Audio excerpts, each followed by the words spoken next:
Good evening to all of you, my brothers and sisters. We are gathered here again to give honor to our God the Father in heaven and our Lord Jesus Christ. Please read with me Psalm 116, verse 1 to 2.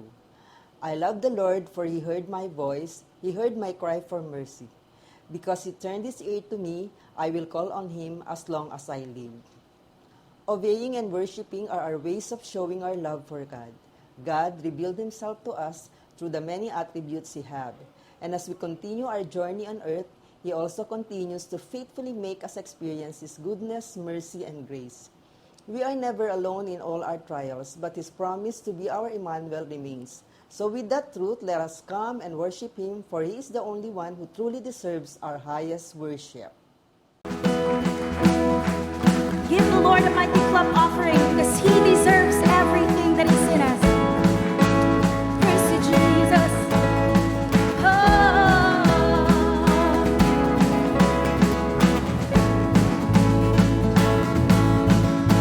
Your name is above all names. Glorious you are, He said. Forever your love remains.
is so mighty in your life.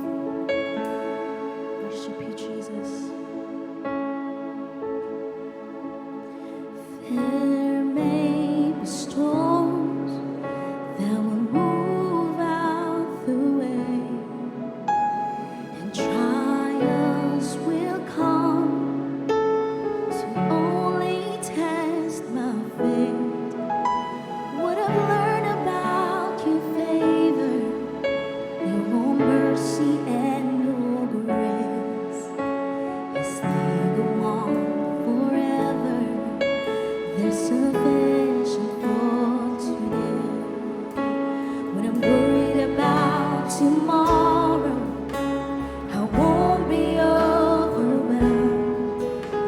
And the burdens that I've carried, I will choose to lay them down. 'Cause what I've learned about your favor, your mercy and your grace, is they go on forever. There's sufficient for today. Hallelujah, hallelujah, hallelujah. There's sufficient for today. Hallelujah, hallelujah, hallelujah. There's sufficient for today. In the joy and in the sorrow, I find it just the same. And behind my darkest morning, there's a peace I can't explain. I'm so grateful for your favor, your mercy and your grace. 'Cause they go on forever. There's sufficient for today. Hallelujah, hallelujah, hallelujah. There's sufficient for today. Hallelujah, hallelujah, hallelujah. There's sufficient for today.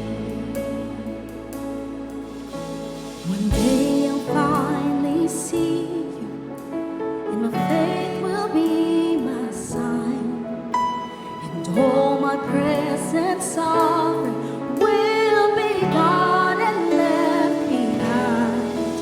I'll be standing in your favor, your mercy and your grace. 'Cause they go on forever. They still go on forever. They still go on forever. Oh, glory to your name. Hallelujah,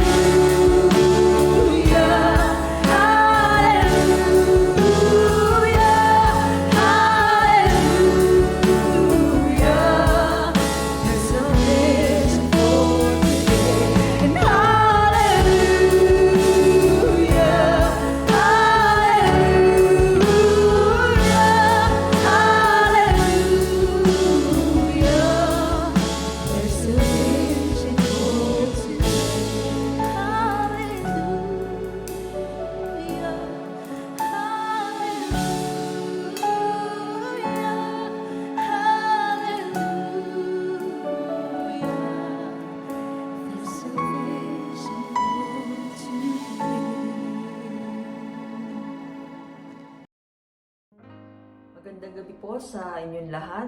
Tayo po ay manalangin para sa ating mga kaloob.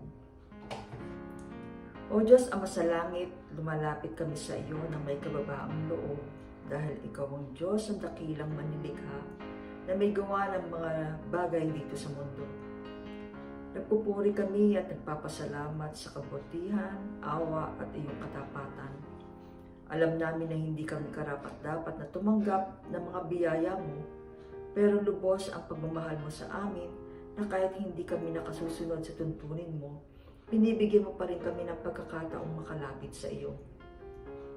Patawarin mo kami sa aming mga nagawang kasalanan at linisin ang aming maruming puso sa pamamagitan ng banal na dugo ng Panginoong Hesus na maging kalugod-lugod muli kami sa iyong paningin. Salamat o Diyos, binibigyan mo kami ng mga biyaya para sa aming pang-araw-araw na mga pangailangan. Ang aming trabaho, negosyo, o gumagamit ka ng ibang tao para maging daluyan ng pagpapala mo para sa amin. Sinasabi mo sa iyong salita, huwag nating kaligtaan ang paggawa ng mabuti at ang pagtulong sa kapwa sapagkat iyan ang alay na kinalulugdan ng Diyos. Panginoon, pinagkakaloob namin ang aming ikapu at handog, tanda ng aming pasasalamat at pagsunod namin sa iyo. Kalugdan mo nawa ang gawain ito. Alam namin na ang mga kaloob na ito ay magagamit para sa ikalalawak na iyong gawain na maihayag ang iyong banal na salita. Matulungan ang mga kapatirang nangangailangan at gawain sa komunidad na nasasakupan.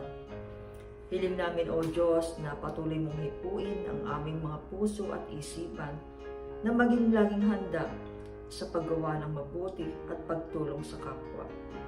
Maraming salamat po. Ito ang aming dalangin sa tanging pangalan ng aming Panginoong Hesus. Amen.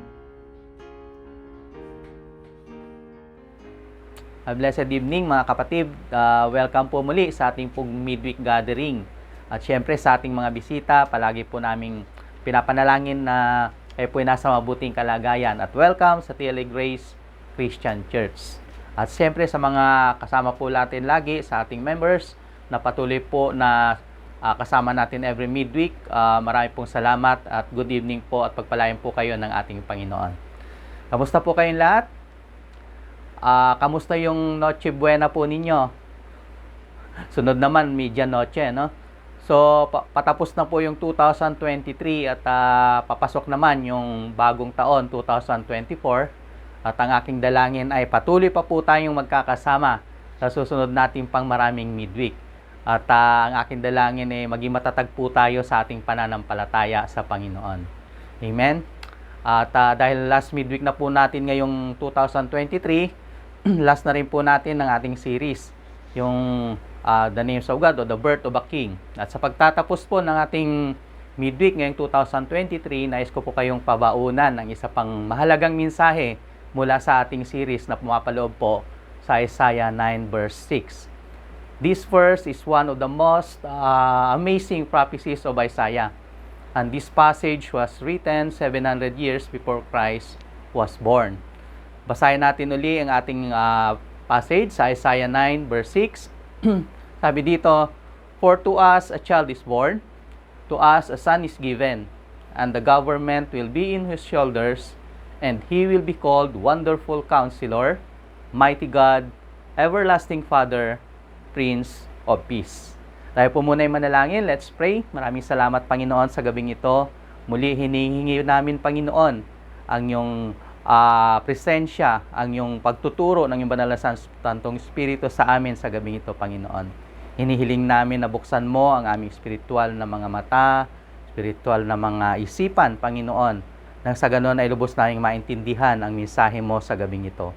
Kayo po ang manguna, banal na Santong Espiritu, kayo po ang magturo sa amin, magsaway kung kinakailangan, Panginoon, nang sa ganon, Panginoon, ay sama-sama po kaming mapalakas ng mensahe mo sa gabing ito. Kasihan mo ang bawat isa, Panginoon. Ikaw ang siyang magbigay sa amin ng inspirasyon, ng kalakasan, ng encouragement sa gabing ito, Panginoon. Nang sa ganon patuloy ka naming pupurihin, sasambahin, sapagkat ikaw lamang po ang siyang karapat-dapat na pupurihin, sasambahin sa aming pong buhay. Maraming salamat po ang aming samo, itong aming dalangin sa matamis na pangalan ng anak, sa pangalan ni Jesus. Amen. Okay, Prince of Peace. We come now to the fourth and the last sermon in our Christmas season, Christmas season series. At ito po yung panghuli sa double names or titles ni Jesus doon po sa passage ng Isaiah 9:6. And tonight we give attention to our Lord as He referred to us the Prince of Peace. Sa apat na titles, ito po yung parang mas familiar po sa marami, ano po. Pero hindi po ibig sabihin na kapag pamilyar na po tayo ng gusto dito, naiintindihan na po natin ito ng lubos.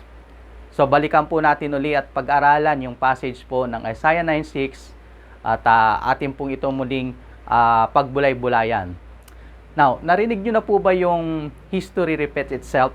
Madalas na maririnig ko ito lagi sa mga kaibigan ko. History repeats itself. Madalas, no?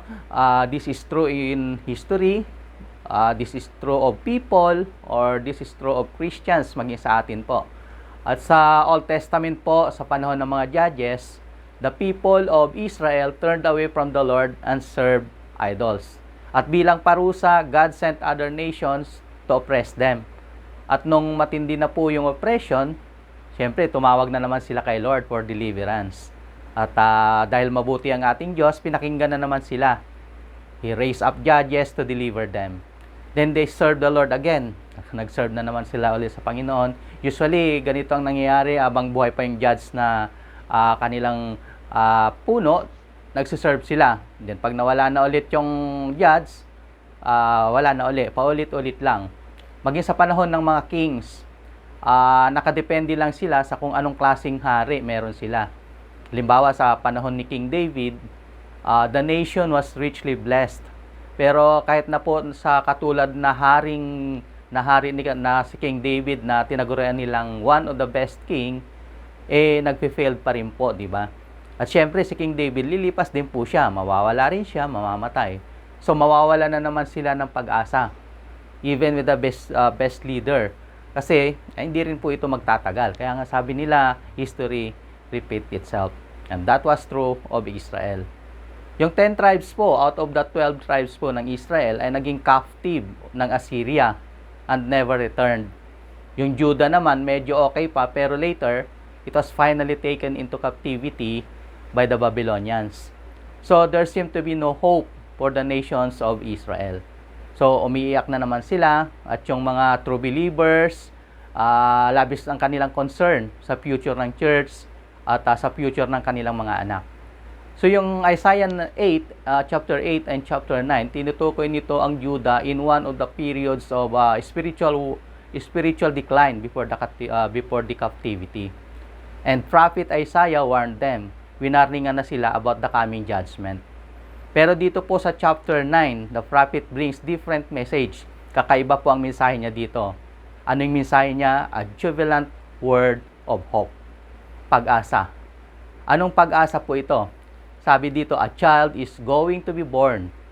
A very, very special child to be given by God. And the government will be upon his shoulders. At sabi dito, and he will be called Wonderful Counselor, Mighty God, the Everlasting Father. And because of all these, lahat ng characteristics nito and virtues, he will be the Prince of Peace. Purihin ang Panginoon. God will come to the rescue once and for all.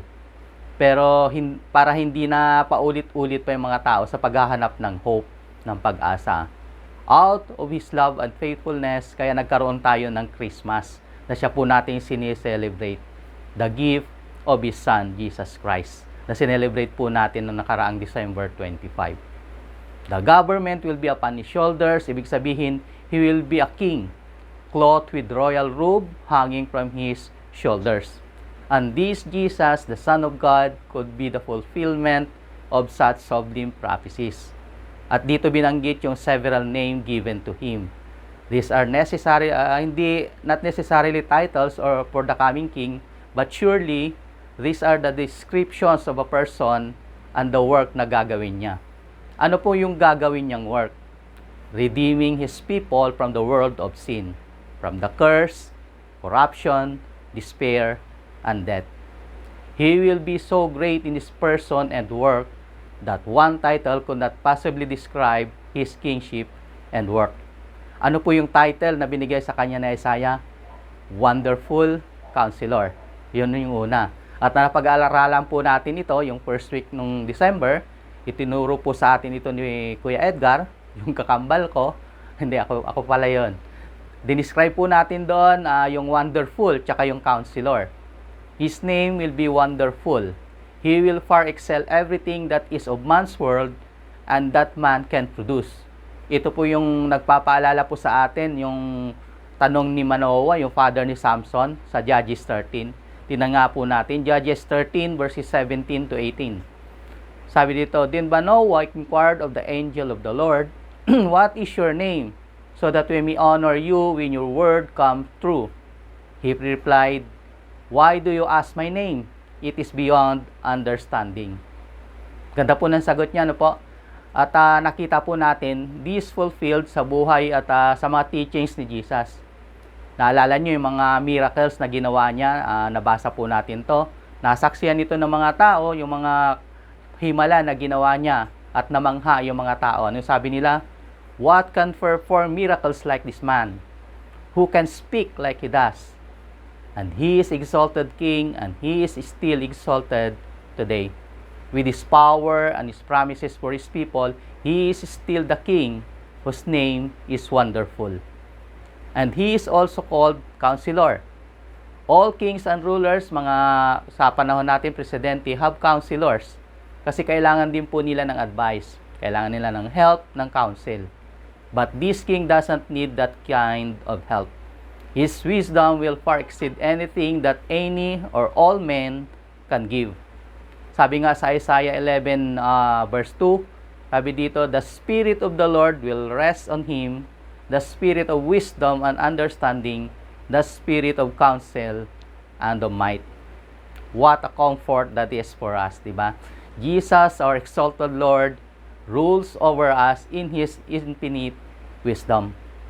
He assures us again and again and again that there is no searching of His understanding. So we must trust Him who directs and comforts our lives. Then, yun yung unang week. Then, second week, itinuro naman po sa atin ni Pastor Ton yung another name ni Jesus sa Isaiah 9:6. Ano po yun? Everlasting Father. Sabi ng mga commentators, as everlasting Father, He will be like a father sa atin, sa mga saints, sa mga believers, to us. Yung tatlong pangunahing karakteristik po kasi ng isang father, kagaya ng protection, care, and love, nasa Kanya po lahat yan. As a king, He will have almighty power, but also the love of the Father, taking keen interest and having deep personal concern for all His people, sa atin po, at sa lahat po ng mga pangangailangan natin. With God the Father working through Him, He will be a priest who will make payment for their sins on the cross, and will also utter constant interceding prayers for all His people. Sa Kanyang mga anak, kasama na po tayo doon. In all their needs, lahat po ng pangangailangan natin. Hindi lamang po ngayon, kundi sa buong buhay po natin dito sa mundo. Because He is our everlasting Father. Yung po ang ginagawa ng everlasting Father. Then last week po, natutunan naman natin kay Pastor Jojo, yung isa pang pangalan niya, Mighty God. Yung po yung pangatlong name na binanggit po doon. Pangatlo doon sa double names of God ni Jesus. The baby to be born will also be the mighty God. He will be more than a mighty or godlike hero. He will be God. He will have divine nature as well as a human. The same thought is later expressed in the name Emmanuel.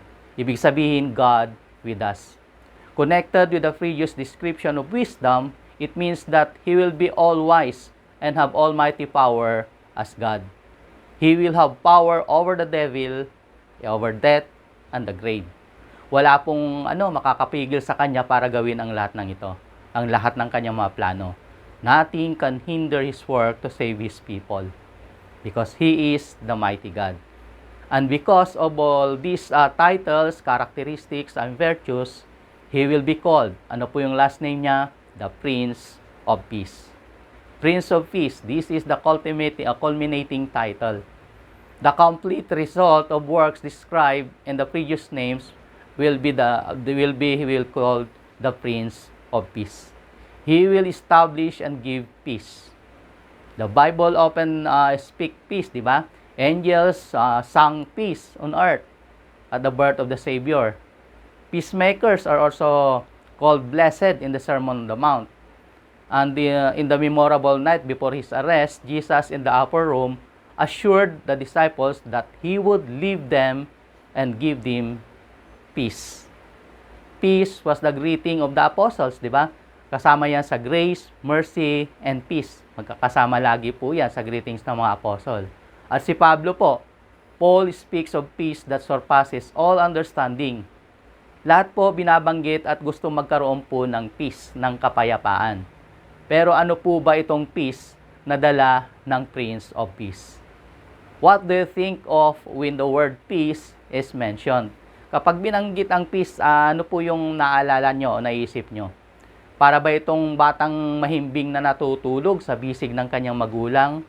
O isang mahimbing na natutulog sa isang duyan sa ilalim ng puting ilaw sa dilaw na buwan?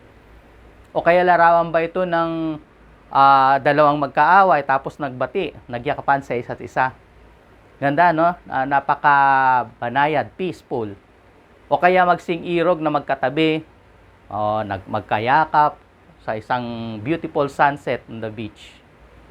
What does peace actually mean when used in the passage before us? Certainly, peace is something we all want and we all need, di ba? Pero ang peace na yan, yung pinakamahirap na makamit ng tao o ng isang bansa.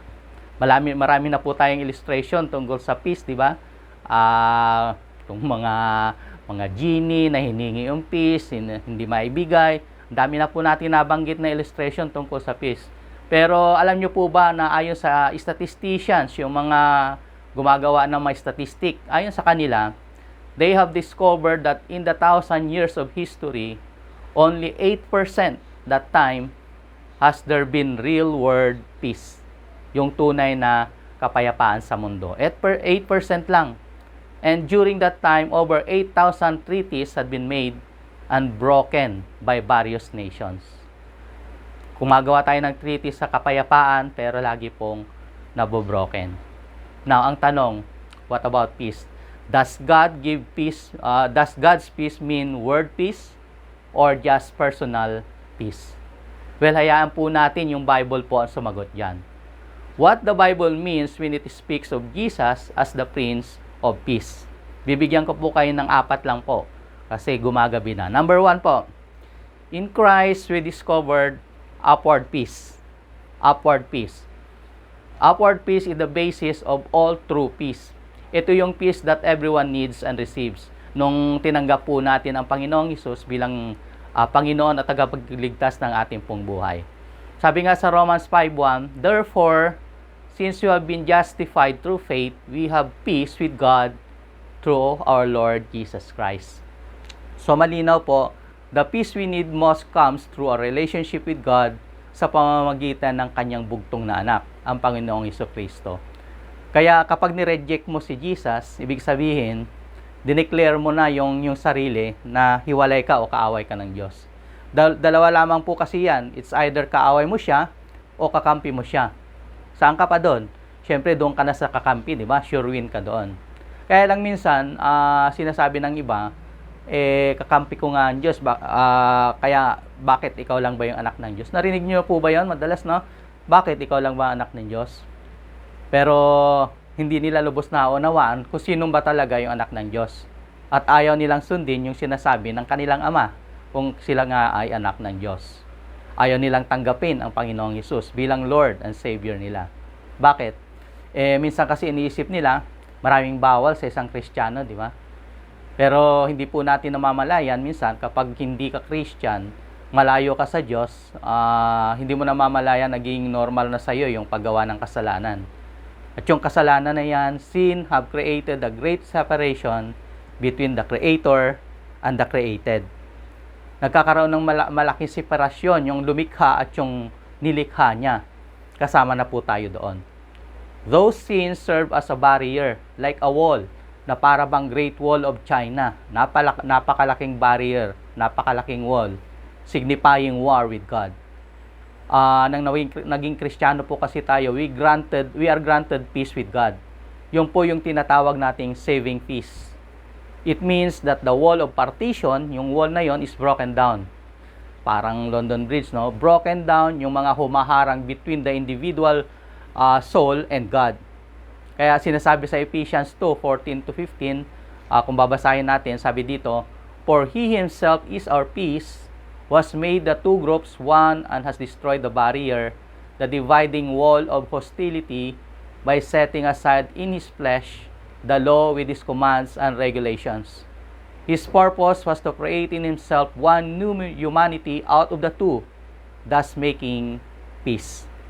Dahil sa wagas na pag-ibig sa atin ng Diyos, He reaches out to us in our sins in order to call us to this upward peace. He offers us peace from the war of our sins have wages against Him. Kaya nga po, may Christmas po tayo. May pinagdiriwang tayong Christmas na kagaya pinagdiriwang po natin kamakailan lang. Christmas remind us that God sent His Son into this world to open the door of peace to our hearts, minds, and soul. Kapag tinanggap po kasi natin si Jesus, mga kapatid, the conflict with God is over. Wala na po yun. To put your faith in Christ is to lay down the sword of sin and turn in faith to surrender toward Him. Kesa parusahan niya tayo sa ating mga kasalanan, alam niyo po, mabuti ang Diyos. Mas pinili niya po to adopt us into His family. Naging pamilya po tayo ng Diyos. Praise God. Binigyan niya sa atin yung peace na hinahanap natin kahit saan, kahit kanino, o kahit na ano. He forgives your sins. He prepared a place for us in heaven. Your guilt is gone. Your crimes are forgiven. You have a peace with God. The greatest need for peace in our world today is an upward peace. A peace with God. Yun po yung una. But take note, a second truth about true peace. Pangalawa, in Christ we discovered inward peace. Inward peace naman. Once nagkaroon po tayo ng peace with God, yung upward peace, then handa na po tayo for real peace within, inward peace. However, yung nakakalungkod lang po, marami pong mga Kristiyano, hindi nila nararanasan yung inner peace na yan. Bakit? Because they do not understand how to activate, paano ito gamitin o paano ito maranasan. Ano pong ibig natin sabihin? Tingnan natin, halimbawa, yung John 14:1. Sabi ng John 14:1, "Do not let your hearts be troubled." Meron isang importanteng element sa verse na ito na maaring ma-overlook. Ginamit po ni Jesus yung word na let when referring to the troubled heart. Ang problema po kasi sa marami po sa atin, we let our hearts be troubled. Nag-aalala po talaga tayo, no? Talagang minsan hindi po maalis sa ating mag-alala. Sinasabihan po tayo ng verse na ito na huwag po nating hayaang mabagabag ang ating mga puso o ang ating mga buhay. Pero hinahayaan po nating mangyari ito. Parang hindi natin masyadong binibigyan ng importansya. There must be something we do in ourselves, something totally unnecessary, which causes us to lose our peace. May isa pong lalaki na tago natin sa pangalang Mr. Worry. Mr. Worry, ano? Ganda ng pangalan. Nagpatingin siya sa isang psychiatrist. So, sabi ni Mr. Worry sa psychiatrist, "Doc, may problema po ako. Baka matulungan niyo po ako." Kasi ganito, sabi niya, "Anong problema mo?" Sabi ng doktor, "Ganito po kasi, Doc. Yung kama po kasi namin, ng mag-asawa, medyo may kataasan siya. So, yung may maapat na pa ito. So, may silong po ito. So, tuwing matutulog kami ng paggabi, nasa kama na kami, parang napapansin ko lagi, Doc, na parang may tao sa ilalim ng kama. Na ano ko talaga, nararamdaman ko," sabi niya. So, tumatayo ako, Doc, at sinisilip ko yung kama, pero wala naman ako nakikita, sabi nung Mr. Worry. At gabi-gabi yan, Doc, na nangyayari. So, ang ginawa ko, sabi niya, sa ilalim ng kama na lang ako natutulog. Para hindi ko nasilipin, sabi niya. Kaya lang, pag nasa ilalim naman ako ng kama, parang napapansin ko naman, may tao sa ibabaw ng kama. Sabi niya, nararamdaman ako may tao sa ibabaw ng kama. Kaya ang ginawa ko, tinitingnan ko sa ibabaw ng kama kung meron nga. Pero wala rin namang tao.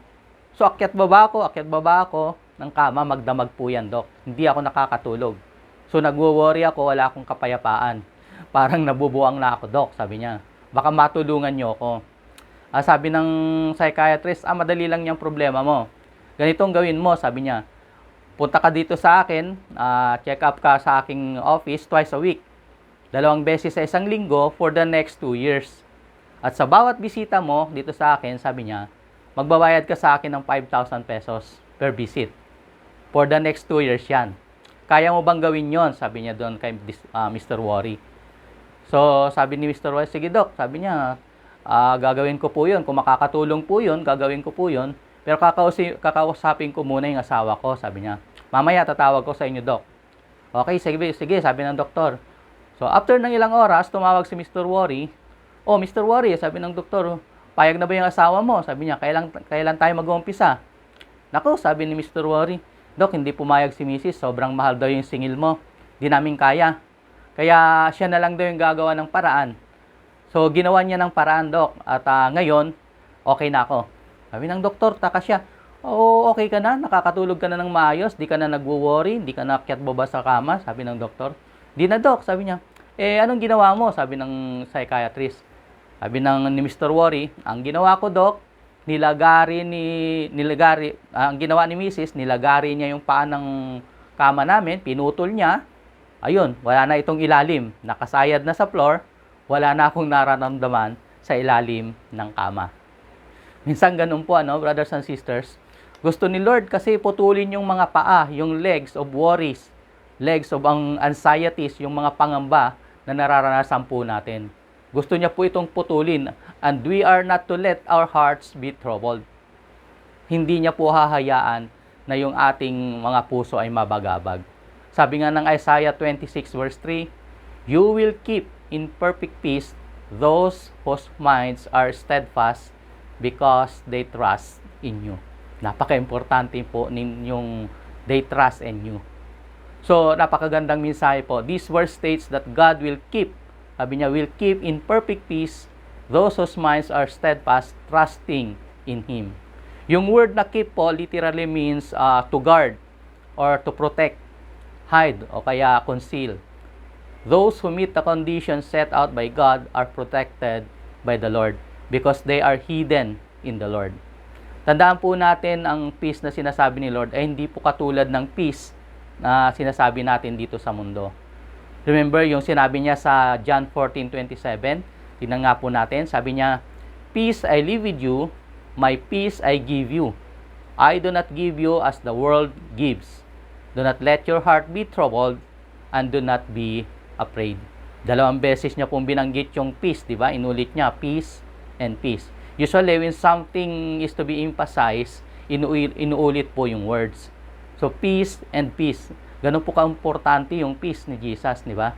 It is God's perfect peace o kaya God's great peace. At mapapasayo, sabi ni Isaiah, yung sa last part ng verse 3 ng chapter 26, because you trust Him. So, the word trust means to be careless, to lean upon without fear or doubt. Napaka-importante po ng trust. Kagaya po ng pag upo po natin sa isang upuan, sa chair, di ba kampante tayo? Nagtatrust kasi tayo doon sa chair na hindi tayo mahuhulog o matutumba, hindi tayo ilalaglag nito. Ganun din po si Lord. We are to sit carelessly upon the lap of our Lord. We are to trust Him recklessly. You cannot have peace of mind as God has designed it for you otherwise. Mga minamahal, our Lord came on that Christmas, on that first Christmas, to grant us upward peace and inward peace. Pero hindi lamang po yun. Number 3, in Christ, we discover outward peace. Outward peace naman po. Yung una, upward peace, inward peace, then outward peace. This is the third kind of peace we need to be aware of. This is peace with people. Anong peace ito? This is peace with people around us or outward peace. We are called upon as Christians to be peacemakers, di ba? Yan din po din yung bunga ng fruit of the Spirit, di ba? Yung peace, kasama po siya doon sa 9. Hindi naman po tayo hinihingi ng Diyos na isang bagay na imposible o hindi po natin kayang gawin, no? Kapag hiningi niya po sa atin, kinuman niya sa atin, alam niya kaya natin gawin. Kailangan lang natin trust. Manampalataya po tayo sa Kanya. Minsan may mga tao kasing talagang ayaw makipagbati, di ba? o dili naman kaya ayaw nila tayong hayaang mamuhay na mapayapa. Pero hindi natin dapat isacrifice yung katotohanan for peace. Kaya nga po sinasabi ng Hebrew 12:14-15, make every effort to live in peace with everyone and to be holy. Without holiness, no one will see the Lord. Biro mo yon? Without holiness, no one will see the Lord. See to it that no one falls short of the grace of God, and that no bitter root grows up to cause trouble and defile many. We should make every effort to live in peace, sabi doon, di ba? And to avoid allowing roots of bitterness to grow up between us and others. When you are not right with someone, you will not enjoy the full peace with God or yourself.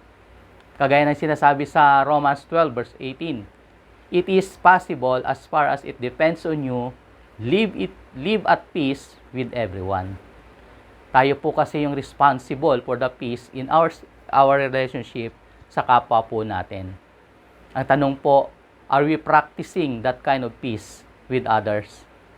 Kung hindi po, baka yun po yung dahilan, that is why we do not have full peace in ourselves or a sense of full peace with God.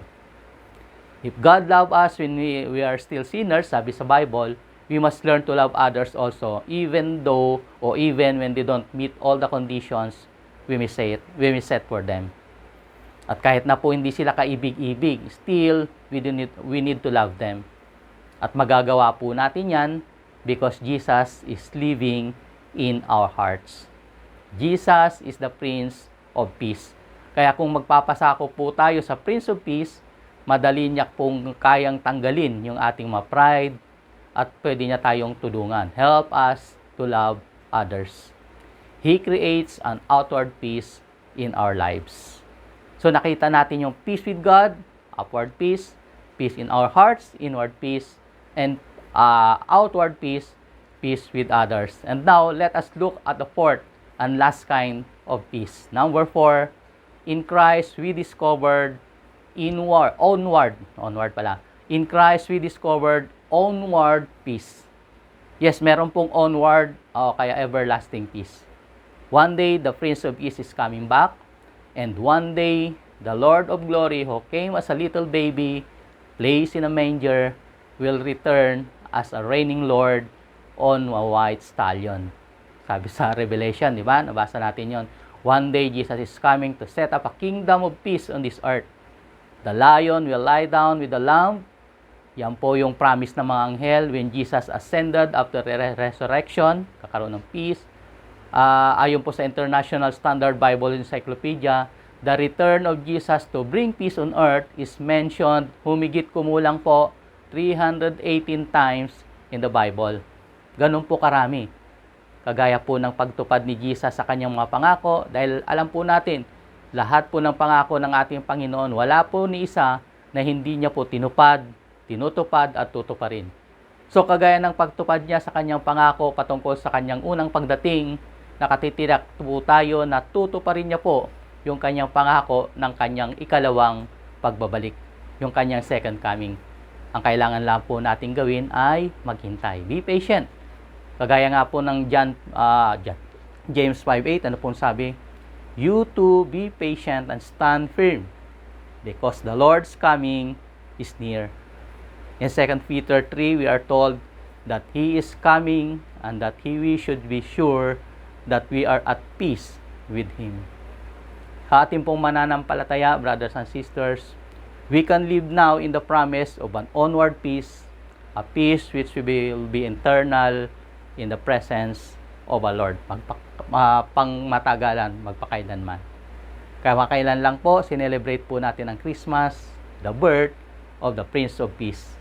He is the gift of God's free grace. He is the great Christmas present, the Prince of Peace. Brothers and sisters, peace rules the day when Christ rules the heart. We will never find real peace apart from the relationship with the Prince of Peace. As we conclude, ilan lamang pong mga katanungan ang iiwanan ko po sa inyo sa ating conclusion and application. Have you made peace with God? Dapat po sagutin po natin yan sa ating mga sarili. Then, have you received His Son, Jesus Christ, into your life? If not, today is the right day to do so. Come to the Prince of Peace today and find new and full peace for your heart and for your soul. In Luke 2:14 we read, "Glory to God in the highest, on earth peace to men on whom His favor rests." Paul wrote in Romans 15:3, "The God of peace be with you all. May the true peace to everyone here tonight." Amen? So, sa oras pong ito, na may natutunan po tayo tungkol po sa Prince of Peace at mananalangin po tayo. Kung meron po tayong prayer request, dulog po natin sa Prince of Peace.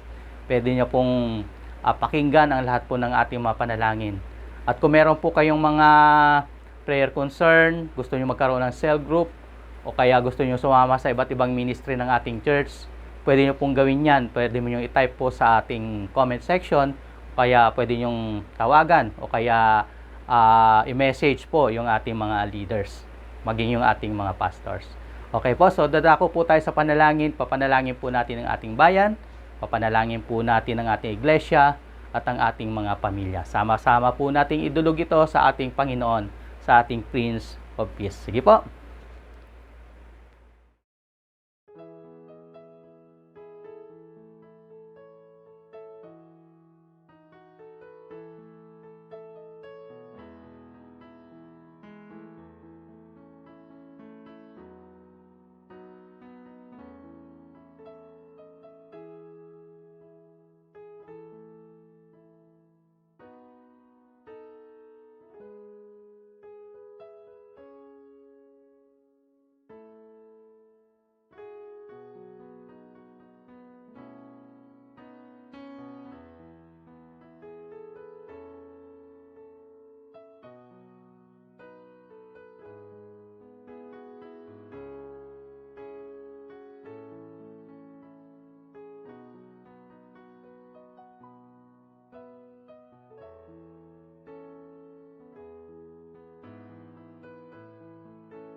Dakilang Diyos, maraming salamat sa gabing ito, Panginoon. Maraming salamat sa kabutihan mo.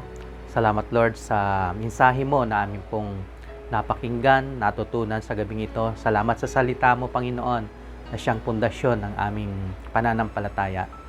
Hinihiling namin, Panginoon, ang iyong pagpapala sa aming bayan, sa aming iglesia, Panginoon, ang iyong iglesia, sa aming mga pamilya, Panginoon. Ikaw nawa, Panginoon, ang siyang patuloy na manguna sa aming mga pamilya. Kayo po ang magpalakas sa bawat parte ng kasapi ng aming mga pamilya. Kayo po ang patuloy na magpagaling sa mga kapamilya namin, Lord, na nasa banig ng karamdaman. Dahil alam namin, O Diyos, Ikaw ang Diyos na manggagamot. Ikaw ang dakilang manggagamot, Panginoon. Patuloy mong pagalingin rin, Panginoon, ang aming bayan. Ikaw siyang patuloy na magbigay ng wisdom, ng talino sa aming mga leaders, sa pangunguna ng aming presidente. Lord, kayo ikaw magbigay ng magandang kalusugan sa kanya. Nang sa ganun dakilang Diyos, maaramdaman niya ang presensya mo. Maramdaman niya yung kapangyarihan mo, Panginoon. At hayaan mo dakilang Diyos na mabuksan ang kanyang puso. Nang sa ganun, Panginoon, ang lahat ng kanyang gagawin, lahat ng kanyang desisyon sa pagpapatakbo ng aming bayan ay isasangguni niya, Panginoon, sa inyo.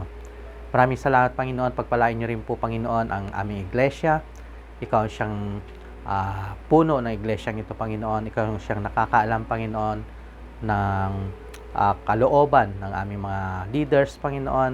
Ang aming dalangin, Panginoon, patuloy kaming mag-focus sa iyo, patuloy kami, Panginoon, na sumangguni sa iyo, magtiwala sa iyo, Panginoon, na ikaw ang siyang magpapatakbo ng iglesyang ito. Pagpalain mo ang aming mga pastors, ang aming mga ministry heads, ang aming mga leaders, Panginoon, maging ang aming kongregasyon, Panginoon. Ikaw ang siyang manguna, Panginoon, sa amin, lalong-lalo na po sa susunod na bagong taon, Panginoon. Ang aming dalangin, Panginoon, patuloy pa po kaming lumago, Panginoon. Hindi lang in numbers, Panginoon, bagkos lumago kami ng pananampalataya sa iyo, Panginoon. Tulungan mo kami, Panginoon, na makasunod, Panginoon, sa iyong kalooban, na nasa gitna palagi, Panginoon, ng iyong layunin at kalooban. At hayaan mo, dakilang Diyos, na patuloy mo kaming masumpungan, Panginoon, na tumatawag sa iyo, na naglilingkod sa iyo, Panginoon, at sumusunod sa iyong mga utos, Panginoon. Maraming salamat, Panginoon. Patuloy namin hiningi ang pagpapala mo sa aming iglesia, sa aming bansa, maging sa aming buong pamilya. Ikaw ang siyang manguna, ikaw ang magbigay sa amin, Panginoon, ng talino, ikaw ang magbigay sa amin, Panginoon, ng sigasig, ng pagkakaisa, Panginoon. Nang sa ganon, Panginoon, patuloy kaming lumago, patuloy kaming makapaglingkod sa iyo sa bawat buhay namin, Panginoon. Purihin ka, Panginoon. Ito po ang aming samot dalangin, punong-puno ng pasasalamat sa tanging pangalan ng iyong anak, sa pangalan ni Jesus. Amen and amen. And may the God Himself, the God of peace, sanctify you to true and true. May your Holy Spirit, soul and body be kept blameless in the coming of our Lord Jesus Christ. Amen. God bless po, mga kapatid. Thank you for joining us tonight. See you again next week. Good evening po. Magandang gabi po sa lahat. He is Lord. He is Lord. Sings my soul. He is Lord. And He lives. Yes, He lives. I'm alive 'cause Jesus lives.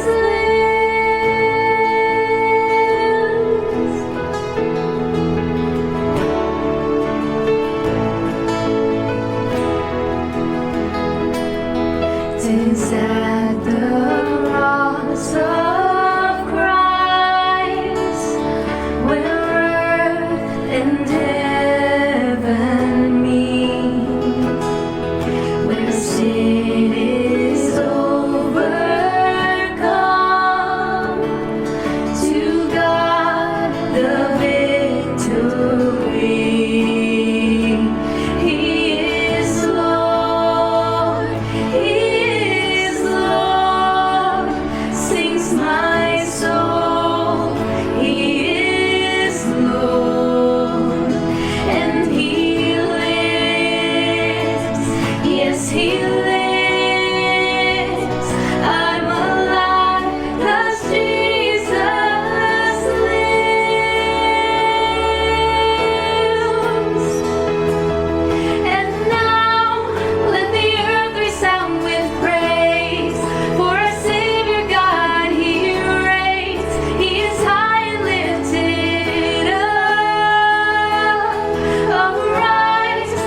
brings my soul